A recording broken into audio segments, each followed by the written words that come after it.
New Harijan একাডেমিতে সকলকে স্বাগত। আজ আমরা অ্যাটমিক স্ট্রাকচারের পার্ট 4 ভিডিওতে আছি। এই পার্ট 4 ভিডিওতে আজকে আমরা শিখব যে বোর তত্ত্ব থেকে হাইড্রোজেন বর্ণালী, যে অসংখ্য বর্ণালী সৃষ্টি হয় হাইড্রোজেনের, সেই অসংখ্য বর্ণালী সৃষ্টি হওয়ার কারণ কি এবং কি কি বর্ণালী এখান থেকে আমরা পাই, সেই সমস্ত জিনিস নিয়ে আমরা এখানে আলোচনা করব। তাহলে এখান থেকে আলোচনা করার আগে আমরা আগেই যেটা জেনে নেব সেটা হচ্ছে যে আমাদের শেখার আগ্রহ তো সেখানেই, যেখান থেকে প্রশ্ন আসবে কি না। হ্যাঁ, এখান থেকে প্রশ্ন আসবে। প্রশ্নটা কি? প্রশ্নটা আমি লিখে দিয়েছি এখানে, দেখো যে হাইড্রোজেন পরমাণুতে একটি মাত্র ইলেকট্রন থাকা সত্ত্বেও এর অসংখ্য রেখা বর্ণালী পাওয়া যায় কেন? কারণ আমরা জানি যে হাইড্রোজেন, এটি যদি ইলেকট্রন বিন্যাস করি তাহলে হাইড্রোজেন ইলেকট্রন বিন্যাস হয় 1s1, এটা আমরা শেখাবো পরে। তো তোমরা ক্লাস 10-এ হাইড্রোজেন ইলেকট্রন বিন্যাস করেছো শুধু 1 বলে। তো এখানে একটা ইলেকট্রন থাকে, তাহলে একটা ইলেকট্রনের জন্য এত বর্ণালী সৃষ্টি হচ্ছে কি করে সেটা জানবো। তাহলে দেখো, এর উত্তরটা জানতে গেলে আমরা এটা জানবো যে মনে করছি এইটা একটা হাইড্রোজেন পরমাণু নিউক্লিয়াস। এটা এবার হাইড্রোজেন পরমাণু, একটা সামান্য পরিমাণ হাইড্রোজেন পরমাণু নিয়ে ধরো কাজ করা হচ্ছে। এবার হাইড্রোজেন পরমাণু নিয়ে আমরা কি করে কাজ করব? সামান্য পরিমাণ হাইড্রোজেন গ্যাস নিয়ে কাজ করছে। এবার খুব সামান্য পরিমাণ হাইড্রোজেন গ্যাসের মধ্যেও কিন্তু অনেক হাইড্রোজেন পরমাণু থাকে, এটা আমরা জানি। সামান্য পরিমাণ হাইড্রোজেন গ্যাসের মধ্যেও সামান্য পরিমাণ হাইড্রোজেন গ্যাসের মধ্যে অনেক পরিমাণ হাইড্রোজেন অ্যাটম থাকে কিন্তু। এবার অনেক পরিমাণ যদি হাইড্রোজেন অ্যাটম থাকে, এইবার সেই সামান্য পরিমাণ হাইড্রোজেন গ্যাসটাকে আমরা যদি বাইরে থেকে তাপ দিয়ে উত্তপ্ত করি, তাহলে তাপ দিয়ে যদি উত্তপ্ত করা হয় তাহলে দেখবে যে হাইড্রোজেন পরমাণু যে ইলেকট্রনটা আছে, যে ইলেকট্রনটা নর্মালি n সমান 1 নম্বর কক্ষপথে থাকে, সেটা কিন্তু উত্তেজিত হয়ে যায়। উত্তেজিত হয়ে গেলে কি হবে? বোরের সূত্র, অনুসিদ্ধান্ত বলেছিলাম, দেখো 3 নম্বর অনুসিদ্ধান্ত, যে বাইরে থেকে শক্তি নিলে ইলেকট্রন নিম্নতর কক্ষপথ থেকে উচ্চতর কক্ষপথে চলে যাবে। তাহলে ঠিক তাই হয়, আমি বাইরে থেকে তাপ দিয়ে উত্তেজিত করেছি হাইড্রোজেন পরমাণুকে। নর্মালি কিন্তু বর্ণালী দেখায় না, হাইড্রোজেন কিন্তু নর্মালি বর্ণালী দেখায় না, যদি আমরা উত্তপ্ত করি তাহলে বর্ণালী দেখাবে। তাহলে যে উত্তপ্ত যেই করলাম তাহলে ওরা শক্তি গ্রহণ করলো বাইরে থেকে, শক্তি শোষণ করে ওরা নিম্নতর কক্ষপথ থেকে উচ্চতর কক্ষপথে চলে গেল। এবার যেই আমরা শক্তি দেওয়া ছেড়ে দিলাম তখন সেই ইলেকট্রনগুলো সেই উচ্চতর কক্ষপথ থেকে আস্তে আস্তে কিন্তু নিম্নতর কক্ষপথের দিকে আস্তে আস্তে নেমে আসবে। এইবার দেখো, এখানে মজার বিষয় হলো ইলেকট্রন একটা আছে, তাহলে একটি ইলেকট্রন উচ্চতর কক্ষপথে যাবে, সেখান থেকে আবার নিম্নতর কক্ষপথে নেমে আসবে। তাহলে সেই হিসাবে তো একটা বর্ণালী পাওয়া উচিত, তাহলে আমি অসংখ্য বর্ণালী পাচ্ছি কেন? দেখো, আমি বলেছিলাম যে সামান্য পরিমাণ হাইড্রোজেন গ্যাসেও অনেক পরমাণু থাকে, হাইড্রোজেন পরমাণু। তাহলে ওই যে অনেক হাইড্রোজেন পরমাণু আছে, ওই এক একটা পরমাণু এক এক রকম শক্তি নিচ্ছে বাইরে থেকে, যে আমি তাপ শক্তিটা দিয়েছি, এক একটা হাইড্রোজেন পরমাণু এক এক রকম শক্তি নিয়েছে। এক এক রকম শক্তি নিয়ে ওরা এক একটা শক্তিস্তরে চলে গিয়েছে। সবাই যে n=1 থেকে n=2 বা 5 বা 7 গিয়েছে তা না, কেউ দেখা যাচ্ছে 2 গেছে, কেউ দেখা যাচ্ছে 7 গিয়েছে, কেউ দেখা যাচ্ছে 6 গিয়েছে। আবার যেই আমি এনার্জি দেওয়া বন্ধ করে দিয়েছি, সঙ্গে সঙ্গে দেখা গিয়েছে যে ওই ইলেকট্রনগুলোই ওদের নিজস্ব জায়গা ছেড়ে আস্তে আস্তে কিন্তু n=যে 7 গিয়েছিল সে দেখা গেলো 7 থেকে 6 নেমে এলো। কি দেখা যাচ্ছে n=যে 6 গিয়েছিল সেই 6 থেকে 2 নেমে এলো। এইভাবে বিভিন্ন অ্যাটমের বিভিন্ন ইলেকট্রন বিভিন্ন শক্তিস্তর থেকে বিভিন্ন শক্তিস্তরে নেমে আসতে পারে। এইবার যে বিভিন্ন শক্তিস্তর থেকে, বিভিন্ন উচ্চ শক্তিস্তর থেকে বিভিন্ন নিম্ন শক্তিস্তরে নেমে আসতে পারে, তো সেইটাকেই কয়েকটা সারিতে ভাগ করা হয়েছে। যে কোনো একটা সারিতে নেমে আসলে যে কোনো একটা নাম দেওয়া হবে তা না, একটা নিয়মের মধ্যে রাখা হয়েছে যে এমন একটা সারিতে নামলে এই নাম দেওয়া হবে, n=1 নামলে একরকম নাম দেওয়া হবে, n=2 নামলে একরকম নাম দেওয়া হবে, এইভাবে বিভিন্ন নাম দেওয়া হয়েছে। তো সেইটা আমরা দেখো এখানে ছবি এঁকেছি। এখানে আমরা একটা নিউক্লিয়াসের ছবি এঁকেছি প্রথমে, এই যে কেন্দ্রে নিউক্লিয়াসের ছবি এঁকেছি, এবং এটা একটা কিন্তু পুরো অ্যাটমের ছবি, কিন্তু এই অ্যাটমের ছবিটা আমরা অর্ধেক এঁকেছি। এখানে পুরোটাও আঁকতে পারতাম, কোনো অসুবিধা হতো না, জায়গার সুবিধার জন্য, যেহেতু বোর্ডের জায়গাটা কম সেই জন্য আমরা অর্ধেক এঁকেছি। পুরো অ্যাটমটা আঁকতে পারো, কোনো সমস্যা নেই। এইবার এখানে দেখো আমরা 7টা শক্তিস্তর রেখেছি। দেখো n=1 রেখেছি, 2 রেখেছি। n=1টাকে আমরা কি শক্তিস্তর বলি? আমরা কে বলি, তাই তো? কে দিয়ে শুরু হয়, তাই তো? কে, এল, এম, এন ইত্যাদি আমরা নাম দিই পরপর। তাহলে এই যে n সমান 1 নম্বর শক্তিস্তর থেকে n সমান 2, 3, 4, 5, 6, 7 সাতটা শক্তিস্তর আমরা এঁকেছি। তাহলে হাইড্রোজেন পরমাণুর যে ইলেকট্রনটা ছিল সে উত্তেজিত হয়ে বিভিন্ন কক্ষপথে গিয়েছে এবং যেই শক্তি দেওয়া বন্ধ করে দিয়েছি আবার উচ্চতর কক্ষপথ থেকে আস্তে আস্তে কিন্তু নিম্নতর কক্ষপথের দিকে নেমে আসা শুরু করেছে।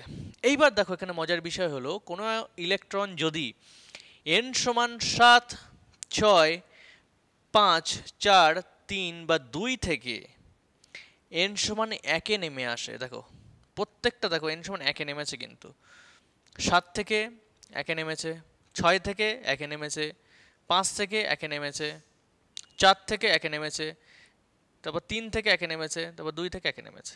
তাহলে যদি 1-এ নেমে আসে তখন সেই নামটা হবে, সেই যে সারি, সেই যে সিরিজ, সেই যে বর্ণালী, বর্ণালীর নামটা কি হয়ে যাবে? লিম্যান বর্ণালী, লিম্যান সারি। এটা কিন্তু সব বিজ্ঞানীদের নাম অনুযায়ী। এরপরে দেখো n সমান যদি 2-এ নেমে আসে একই রকমভাবে, n সমান 7 থেকে n সমান 2-এ, n সমান 6 থেকে n সমান 2-এ, n সমান 5 থেকে n সমান 2-এ, n সমান 4 থেকে n সমান 2-এ, n সমান 3 থেকে n সমান 2-এ নেমে আসে। লক্ষ্য করো সব n সমান 2-এ নেমেছে। তাহলে যদি 2-এ নামে তখন সারিটার নাম কি হয়ে যাবে? লিম্যানের পরে সারিটার নাম হয়ে যাবে বামার সারি। খুব ইম্পর্টেন্ট একটা সারি, ঠিক আছে? এরপরে দেখো n সমান 3-এ নেমেছে, n সমান 7 থেকে 3-এ নেমেছে, n সমান 6 থেকে 3-এ নেমেছে, n সমান 5 থেকে 3-এ নেমেছে, আর n সমান 4 থেকে 3-এ নেমেছে। তাহলে এই যে কম্বিনেশন, এই সারিটার নাম n সমান 3-এ নামার যে সারি, লিম্যান বামার, তারপর হচ্ছে প্যাশেন সারি। এরপরে দেখো n সমান 4-এ নেমেছে, কোথা থেকে? n সমান 7 থেকে 4-এ নেমেছে, n সমান 6 থেকে 4-এ নেমেছে, n সমান 5 থেকে 4-এ নেমেছে। সারিটার নাম কি হয়ে যাচ্ছে? ব্র্যাকেট সারি, ঠিক আছে? এরপরে দেখো n সমান 5-এ নেমেছে, n সমান 7 থেকে n সমান 5-এ নেমেছে, n সমান 6 থেকে n সমান 5-এ নেমেছে। এই যে দুটো কম্বিনেশনের সারি, এটাকে বলা হচ্ছে ফান্ড বা ফুন্ড সারি, ঠিক আছে? তারপরে আর একটা সারি আছে বাদ বাকি, যে n সমান 6-এ নেমেছে, n সমান 7 থেকে n সমান 6-এ নেমেছে, সেই সারিটার নাম হচ্ছে হামফ্রিস সারি। তাহলে এই এতটা সারি কিন্তু পাওয়া যায়, এতটা সারির এতটা বর্ণালী কিন্তু আমরা পাই। তাহলে হাইড্রোজেনের ইলেকট্রন একটা, হাইড্রোজেন পরমাণুর কিন্তু ইলেকট্রন সংখ্যা একটা, কিন্তু আমরা এর রেখা বর্ণালীতে দেখো অসংখ্য রেখা বর্ণালী পাচ্ছি। কারণটা হচ্ছে এইটাই, কারণ বিভিন্ন ইলেকট্রন বিভিন্ন শক্তি গ্রহণ করে বিভিন্ন শক্তিস্তরে গিয়েছে, আর বিভিন্ন শক্তিস্তর থেকে কিন্তু বিভিন্ন শক্তিস্তরে নেমে এসছে। এই কারণে কিন্তু আমরা এতটা রেখা বর্ণালী পেয়েছি। তাহলে এর উত্তর হচ্ছে কিন্তু এইটা, এই ছবির মধ্যে যেটা আমরা বলেছি এর মধ্যে হচ্ছে এটা এর উত্তর। এইবার এই যে বিভিন্ন সারি আছে, এই বিভিন্ন সারিটাকে যদি আমরা রিডবার্গের যে সমীকরণটা আমরা এনেছিলাম সেই রিডবার্গের সমীকরণ আকারে আনতে চাই, তাহলে সারিগুলোকে কেমন দেখতে লাগবে সমীকরণের মধ্যে আমরা যদি আনতে চাই, তাহলে সারিগুলোকে কেমন দেখতে লাগবে একটু দেখি আমরা। হ্যাঁ, যে সমীকরণ আকারে যদি আমরা সারিগুলোকে লক্ষ্য করি তাহলে কেমন লাগবে? যেমন লিম্যান সারি, প্রথমে আমাদের সারিটা আছে কি, সেটা হচ্ছে লিম্যান সারি বা লিম্যান সিরিজ। লিম্যানের ক্ষেত্রে যদি রিডবার্গের সমীকরণটা অ্যাপ্লাই করি তাহলে হবে নিউবার সমান আর ইন্টু 1/n1² ছিল রিডবার্গের সমীকরণ। রিডবার্গের সমীকরণের আগের ভিডিওতে দেওয়া আছে, যারা যারা রিডবার্গ সমীকরণ সম্পর্কে এখনও শেখোনি তারা দেখবে এটা পার্ট 4 ভিডিও, কিন্তু পার্ট 3 ভিডিওতে আছে রিডবার্গের সমীকরণটা। তাহলে নিউবার সমান আর ইন্টু 1/n1² ছিল, n1², মানে নামছে কোথায় এলিমেন্টটা? n1 সমান 1-এ নামছে, তাহলে এটা আমরা কত লিখব? 1/1² মাইনাস 1/n2²। তাহলে n2²টা কিন্তু আমরা নির্দিষ্ট করে কিছু লিখছি না, আমি n2²টা n2² লিখছি, কিন্তু এখানে n2 সম্ভাব্য মান কি কি হতে পারে? n2 সম্ভাব্য মান এখানে কি কি হতে পারে? n2 কোথা থেকে আসতে পারে? 7, 6, 5, 4, 3, 2। তাহলে n এর সম্ভাব্য মান 3, 2, 3, 4 ইত্যাদি পরপর লিম্যানের ক্ষেত্রে। এরপরে যদি আসি বামারের ক্ষেত্রে আমরা যদি লক্ষ্য করি বামার সারি, তাহলে এখানে রিডবার্গের সমীকরণটা কাজে লাগাচ্ছি। নিউবারকে কি বলা হয়? নিউবারকে বলা হয় তরঙ্গ সংখ্যা। আমি বলেছি আগের চ্যাপ্টারতে তরঙ্গ সংখ্যা যেটা হচ্ছে 1/λ তরঙ্গ সংখ্যা। Nu bar nu bar equal to R into 1/n1 square. বামারের ক্ষেত্রে n1টা কত হবে? n1টা কিন্তু 2 হবে, কারণ 2 নম্বরে নামছে। তাহলে এটা হবে 1/2 স্কোয়ার মাইনাস 1/n2 স্কোয়ারটা n2 স্কোয়ারই থাকবে, যেখানে n2 সম্ভাব্য মান কী কী হতে পারে? n2 ইকুয়াল টু কী কী হতে পারে? 2 নম্বরে নামছে, তাহলে কী কী হতে পারে? কোথা কোথা থেকে নামবে? 3, 4, 5 ইত্যাদি। বামার গেল। এরপরে আসলো প্যাশন সারি। প্যাশন সারির ক্ষেত্রে আমরা যদি রিডবার্গের সমীকরণটা অ্যাপ্লাই করি, তাহলে নিউ বার তরঙ্গ সংখ্যা ইকুয়াল টু রিডবার্গের ধ্রুবক আর ইন্টু 1/n1 স্কোয়ার। প্যাশনের ক্ষেত্রে n1টা কত দেখো? n1 সমান 3, তাহলে 1/3 স্কোয়ার মাইনাস 1/n2 স্কোয়ার। ঠিক আছে, যেখানে n2-র মান কী কী হতে পারে? 4, 5, 6 ইত্যাদি। তাহলে লিম্যান মর প্যাশন গেল, তারপরে আসলো কি? ব্র্যাকেট সারির ক্ষেত্রে কি হচ্ছে? ব্র্যাকেট সারির ক্ষেত্রে nu bar equal to R into 1/n1 square. Bracket সারির ক্ষেত্রে দেখো কোথায় নাম ছিল? n সমান 4-এ, n সমান 4-এ নাম ছিল, তাহলে 1/4 স্কোয়ার মাইনাস 1/n2 স্কোয়ার। তাহলে এখানেও n2 কী কী হতে পারে? n2-র মান হতে পারে কি কি? 5, 6, 7। ঠিক আছে।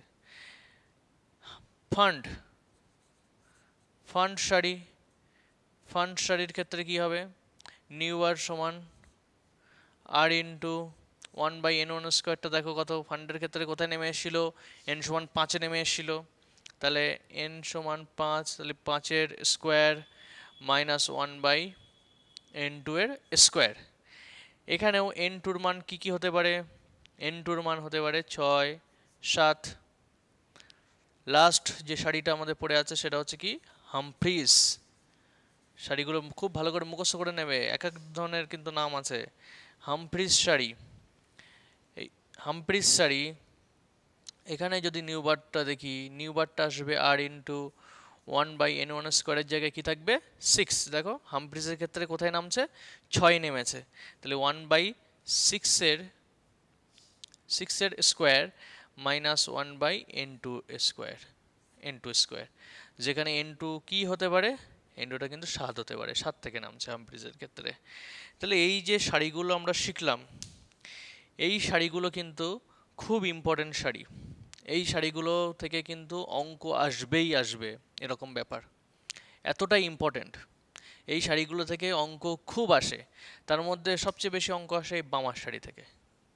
এই বামার শাড়ি থেকে কিন্তু অঙ্ক সবচেয়ে বেশি আসে, লিমান শাড়ি থেকেও আসে, কিন্তু সবচেয়ে বেশি যদি আসে বলবো বামার শাড়ি থেকে।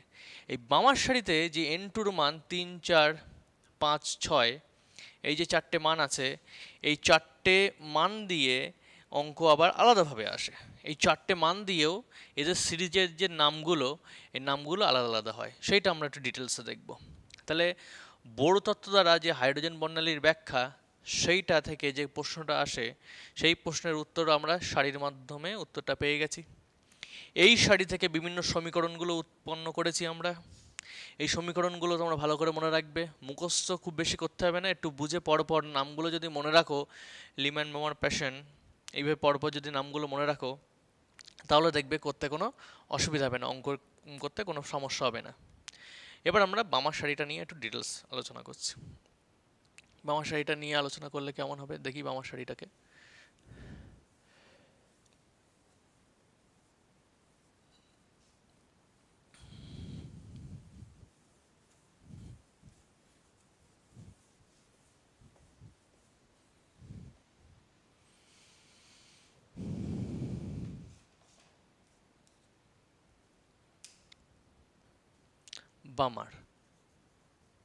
বামার শাড়ির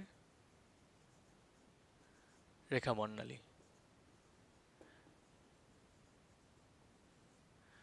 বামার শাড়ির যে রেখা বর্ণালী, এই রেখা বর্ণালীর মধ্যে আমরা বামার শাড়ির মধ্যে আবার 4টে রেখা বর্ণালী পাচ্ছি।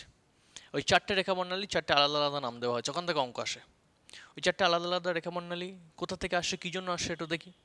তাহলে বামার সারির ক্ষেত্রে আমাদের যে নিউ বারের সমীকরণটা এসেছিল, নিউ বার সমান R into 1/2 square minus 1/n2 square, এটা এসেছিল। যেখানে আমাদের n2 এর সম্ভাব্য মানগুলো কী কী এসেছিল? 3, 4, 5, 6 ইত্যাদি, 7 ইত্যাদি এসেছিল। তাহলে দেখো n সমান এই যে 3, 4, 5 এবং 6, এই চারটে বসালে চারটে আলাদা আলাদা সারি পাওয়া যাবে। এই চারটে আলাদা আলাদা সারির আলাদা আলাদা বর্ণও আছে এবং আলাদা আলাদা নামও আছে। ঠিক আছে, প্রথমে আমরা শিখব যে এইচ আলফা সারি। এর মধ্যে একটা প্রথম সারির নাম কি সারি? এইচ আলফা সারি। এইচ আলফা সারির ক্ষেত্রে নিউ বারটা কেমন হবে দেখি একটু। নিউ বার সমান হবে আর ইন্টু 1/2 স্কোয়ার থাকছে, n2টা হবে 3, ফার্স্ট যে n2 সেটা হবে, তাহলে 1/3 স্কোয়ার। বুঝতে পারছো? এইচ আলফা সারি। এই সারির যদি রেখা বর্ণালীর যে বর্ণটা যদি জিজ্ঞেস করি যে এর বর্ণটা কী হবে, এর বর্ণটা হবে কিন্তু লাল বর্ণ। ঠিক আছে, এর বর্ণটা হবে কি বর্ণ? এটা লাল বর্ণ হয় এর বর্ণালীটা। এইচ আলফা গেল। এরপরে এইচ বিটা, এইচ বিটা সারি। এইচ বিটা সারির মধ্যে যদি আমরা নিউ বারটা দেখি, nu bar equal to R into 1/2 square তো থাকছেই, মাইনাস 1/3 জায়গায় এবার কী হবে? 4, 1/4 স্কোয়ার, 4 স্কোয়ার। ঠিক আছে, তাহলে এটা হলো এইচ বিটার ক্ষেত্রে। এর বর্ণটা কি? নীলাভ সবুজ, নীলাভ সবুজ এর বর্ণটা, নীলাভ সবুজ বর্ণ। এই যে সারি বা বর্ণালীর যে বর্ণটা হবে কি? নীলাভ সবুজ বর্ণ। তাহলে এইচ আলফা এইচ বিটা গেল। এরপরে আসছে H gamma, alpha beta gamma, H gamma সারি।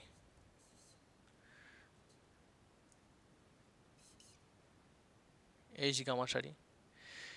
এখানে নিউ বারটা কী হবে? নিউ বারটা হবে আর ইন্টু 1/2 স্কোয়ার মাইনাস 1/3, 4 হয়ে গেছে, এবার পরে থাকছে 5, 5-এর স্কোয়ার। ঠিক আছে, এর যে বর্ণ, এর বর্ণটা আসবে নীল বর্ণ, এর বর্ণটা আসবে নীল বর্ণ। ঠিক আছে, আলফা বিটা গামা। আর লাস্ট একটা সারি আছে যেটা এইচ ডেল, এইচ ডেল্টা সারি। এইচ ডেল্টা সারি, এইচ ডেল্টা সারির ক্ষেত্রে যে নিউ বার, নিউ বারটা আসছে আর ইন্টু 1/2 স্কোয়ার মাইনাস 1/3, 4, 5 হয়ে গিয়েছে, এবার থাকছে 6, 1/6-এর স্কোয়ার। ঠিক আছে, এর যে বর্ণ, তাহলে লাল হয়েছে প্রথমে, তারপরে নীলচে সবুজ হয়েছে, তারপরে নীল হয়েছে, 4 নম্বরটা হবে বেগুনি বর্ণ, 4 নম্বরটা হবে বেগুনি বর্ণ। ঠিক আছে, তাহলে লক্ষ্য করো, তাহলে লক্ষ্য করো বামার যে শাড়িটা ছিল, বামার শাড়ি, ঠিক আছে, এই শাড়ি থেকে কিন্তু আমরা 4টে শাড়ি পেয়েছি। সেই 4টে শাড়ি কি কি? H alpha, H beta, H gamma আর এইচ ডেল্টা। এই 4টে শাড়ি কী জন্য পেয়েছি? n2-র জন্য পেয়েছি।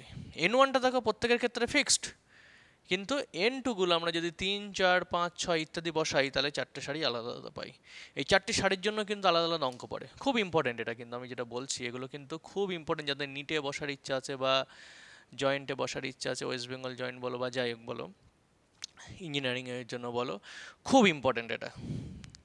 মেডিকেল বা ইঞ্জিনিয়ারিং এন্ট্রান্স পরীক্ষার জন্য এই চ্যাপ্টারটা খুব ইম্পর্টেন্ট। এখান থেকে কিন্তু অঙ্ক পড়ে প্রত্যেকটা। দেখো আমি প্রত্যেক জায়গায় সমীকরণ, সমীকরণ ছাড়া কিছু নেই, প্রত্যেকটা জায়গায় সমীকরণ আছে। তাহলে এই সমীকরণগুলো খুব ভালোভাবে রপ্ত করবে, লিখে লিখে প্র্যাকটিস করবে বারবার, সমীকরণগুলো বারবার লিখে লিখে প্র্যাকটিস করবে। আমরা এই সমীকরণ থেকে কিন্তু অনেক অঙ্কও করাবো।